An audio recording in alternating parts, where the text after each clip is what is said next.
వయసొచ్చింది. ఈ కథ సత్యం శంకరమంచి గారి అమరావతి కథల సంపుటంలోనిది. చదివిన వారు కౌటిల్య. దర్జీ జోగారావు కొట్టు ముందు ఓ 15 ఏళ్ల కుర్రాడు అలా స్తంభానికి వేలబడి నుంచున్నాడు. జోగారావు కుట్టు పని హడావిడిలో ఉన్నాడు. ఆ కుర్రాడు అలా వీధిలోకి చూస్తూ వచ్చేపోయే జనాన్ని, దూరంగా ఉన్న జాంపళ్ల బుట్టని, ఆ పైన కనిపించే మిఠాయి కొట్టుని పరిశీలనగా చూస్తున్నాడు. జోగారావు మిషన్ కుడుతూ వాణ్ణి గమనిస్తూనే ఉన్నాడు. కానీ పని తొందరలో వాడెవడో పట్టించుకోలేదు. జోగారావుకి అన్నం వచ్చింది. పనివాళ్ళని భోజనానికి పంపించి తను అన్నం గిన్నె విప్పుతూ చూస్తే ఆ నల్లటి కుర్రాడు ఇంకా అక్కడే భయంగా చూస్తూ కనిపించాడు. ఏరా అని పిలిచాడు జోగారావు. బాబూ అని ఇటు తిరిగాడు కుర్రాడు.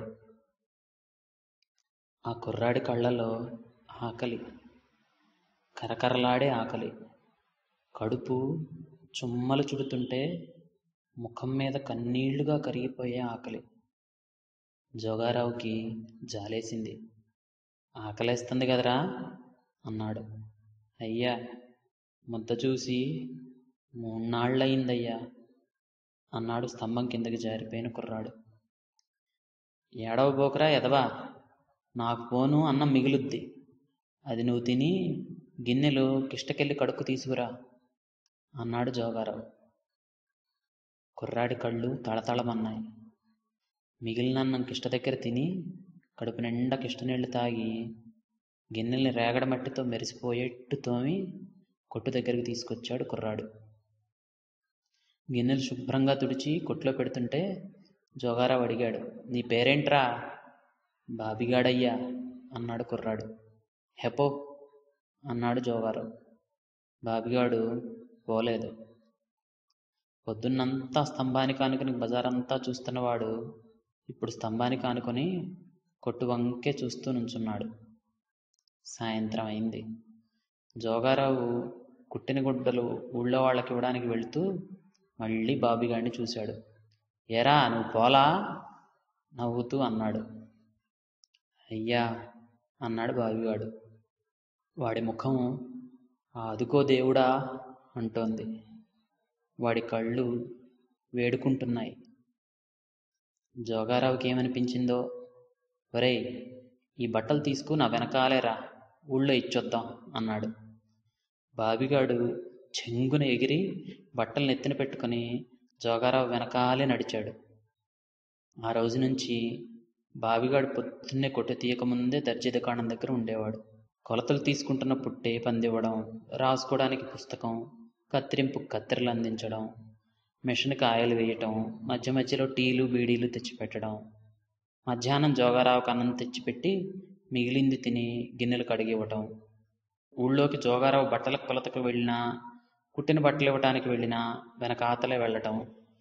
కొట్టు మూసాక కిష్ట ఒడ్డుకొచ్చి కడుపు నిండా నీళ్లు తాగి రాత్రి మంటపంలో పడుకోవటం. ఇది బాబిగాడి నిత్యకృత్యం. జోగారావుకి బాబిగాడు నచ్చాడు. 6 నెలలు గడిచాయి. వచ్చిన గుడ్డల్లో మిగిలిన బట్టతో బాబిగాడికి ఓ చొక్కా నిక్కరు కుట్టించిచ్చాడు. గుండీలకి కాజాలు తీయటం కూడా నేర్పుతున్నాడు. బాబిగాడు ఓ రోజు కిష్ట దగ్గరికి ఆలస్యంగా వచ్చి దోసెడు నీళ్లు తాగి బేవుమని తేంచి పక్కకి చూస్తే ఓ 14 ఏళ్ల పిల్ల తన వైపు వింతగా చూస్తుండటం కనిపించింది. ఆ పిల్లే పలకరించింది. ఈ ఏల్టికి నీళ్ళే అన్నమా? 6 నెలల నుంచి అంతే. ఇయాల ముద్ద తిందువురా. మరి నీకో? నాకు సరిపోద్దులే. బాబిగాడు ఆ పిల్ల దగ్గరికి వెళ్ళాడు. చింత చిగురు పప్పు కలిపి ముద్ద బాబిగాడి చేతిలో పెట్టింది. నీ పేరేందో అడిగాడు బాబిగాడు. పోలి. నువ్వో? అంది పోలి. బాబిగాణ్ణి, జోగారావయ్య దర్జీ కొట్లో పని. ఏ ఊరు? ఇప్పటికి ఊరే అయ్యా అమ్మ లేరు. నాకు లేరు. ఓ ముసలి తాతున్నాడు. అంట్లు తోమి పాసి పని చేస్తే మా పొట్టెళ్ళిపోద్ది. అదేం చిత్రమో, బాబిగాడు పోలి ఎంతో కాలం నుంచి ఒకళ్ళకొకళ్ళు తెలుసున్నట్టు కష్టసుఖాలు మాట్లాడుకున్నారు. నల్లటి ముఖంలో చేపపిల్లలా మెరుస్తున్న పోలి కళ్ళు చూసి బాబిగాడు సంబరపడిపోతున్నాడు. ఉన్న అన్నమంతా బాబిగాడికే పెడుతూ తను తిన్నట్లే ఆనందపడిపోతోంది పోలి. రోజూ కిష్ట ఒడ్డును కలుసుకునే వాళ్ళిద్దరు. 10 రోజులు పోయాక బాబిగాడు అన్నాడు, పోలి, నన్ను మామా అని పిలవరాదంటే. పోలి ఒళ్ళు చల్లుమంది. సంబడమో, నువ్వట్టా పిలవమనందే అంది కళ్ళు దించేసుకుని. పిలవ్వే ఆశగా అన్నాడు బాబిగాడు.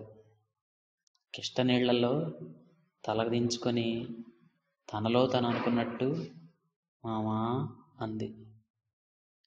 బాబి గుండె పొంగిపోయింది. సంబరంలో పోలి జడలాగాడు.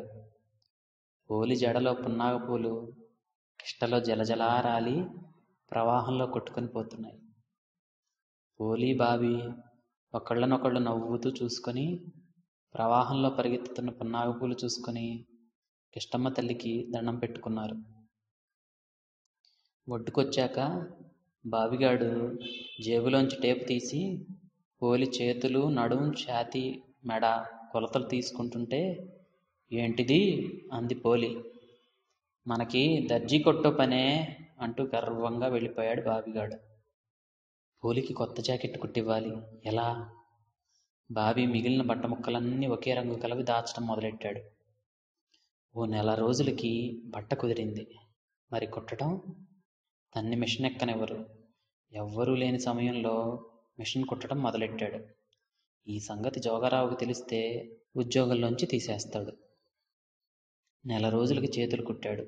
ఇంకో నెలకి నడుము. ఇలా సమయం దొరికినప్పుడల్లా రహస్యంగా కుట్టుకుంటూ 6 నెలలకి జాకెట్టు పూర్తి చేశాడు. ఇష్టవొడ్డుకి పరిగెత్తుకొచ్చాడు బాబిగాడు. కొత్త జాకెట్టు! పసిపిల్లలా ఆనందంతో గెంతింది పోలి. తొడుక్కురాయే అన్నాడు వీరుళ్లాగా బాబిగాడు. చింత చెట్టు చాటుకెళ్ళి జాకెట్ తొడుక్కొని యువతలకొచ్చింది పోలి. జాకెట్టు చాలలేదు. గుండీలు కాజాలు కలవటం లేదు. 6 నెలల్లో పోలి ఛాతీ పెరిగిపోయింది.